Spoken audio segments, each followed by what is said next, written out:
There's a poem by Rumi that I'm going to paraphrase here. A man walks into a town and he says, "Who's the wisest man in your town? I need some advice. I need to talk to the wisest person here." And the people in the town say, "Well, there's nobody of any intelligence in this town except for that man over there playing with the children.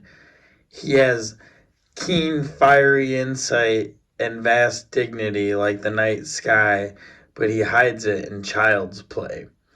So the man goes over there and he finally gets the guy's attention because the guy's like riding a play horse and he keeps telling him to go away.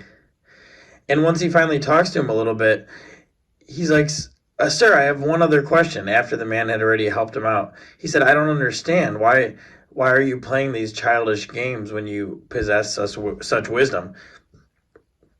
And the man said, "The people in this town they want me to run the town and be the interpreter of the holy text and the magistrate in the court and the holy man and stuff like that. But," he says, "the knowing I have doesn't want that. It wants to play and it wants to be free and enjoy itself." So what that story is teaching us is that there's a place in us that is already okay and is already full how it is, and it's okay for us. Like Alan Watts has a saying, he said, "The whole point of life is just to be." Everybody runs around like they must accomplish something so great outside of themselves, but the whole point is just to be here now. So what this story teaches us is that it's okay to play and to be free and to be, it's not about, life isn't fully consistent on the accumulation of more stuff or having to always be somewhere important or doing something important, because it's easy to get caught in the trap of, I always have to either be making money or taking care of my family or doing something as a means to an end, so that later I can be free and later I can enjoy myself. Or I want to do this so in 20 years I can retire, or so on the weekend I can have a good time. But see, we only ever have this moment. So if you're going to get free, whenever you get free, whether it's now or 50 years from now, you're only going to get free in the now.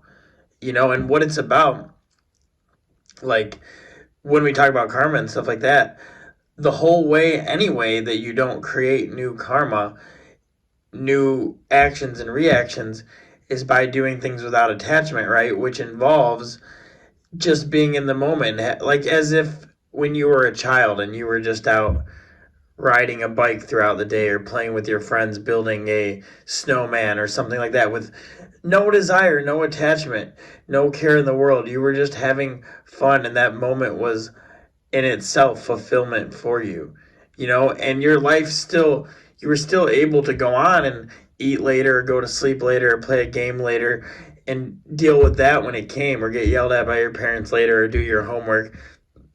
But when you were in that moment, you were totally there and you were totally enjoying that moment. And so what this story is teaching us is that we could be like that, and that being on a spiritual path or any kind of type of journey as such, whatever you would name it, doesn't mean that you have to be all hard and rigid as people might think. And that's what sometimes people keeps them away from it, or think that you like have to be a celibate priest that doesn't have any fun or anything like that. Where what this story is conveying and showing us is that people who live in more heightened senses of awareness, people that live more enlightened lives, that are more awake to their true nature of the divinity within themselves and other beings, are actually able to love and enjoy life in this moment, because they realize that it is all a dance of life and it is all a game. And if anything, the whole point of the game in the first place was to have fun in it. And that's what the whole point of a game or a dance or the play of life.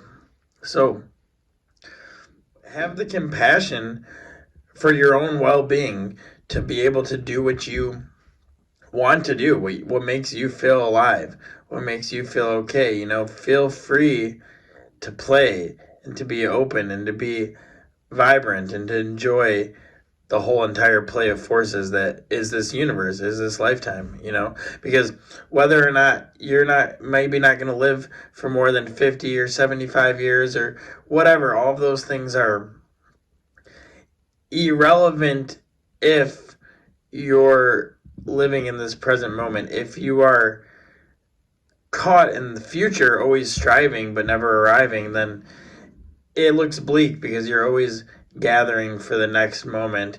And as you're moving towards the next moment and you're still gathering in anticipation of the next one, you realize you keep getting closer and closer to the end of moments in this lifetime, right?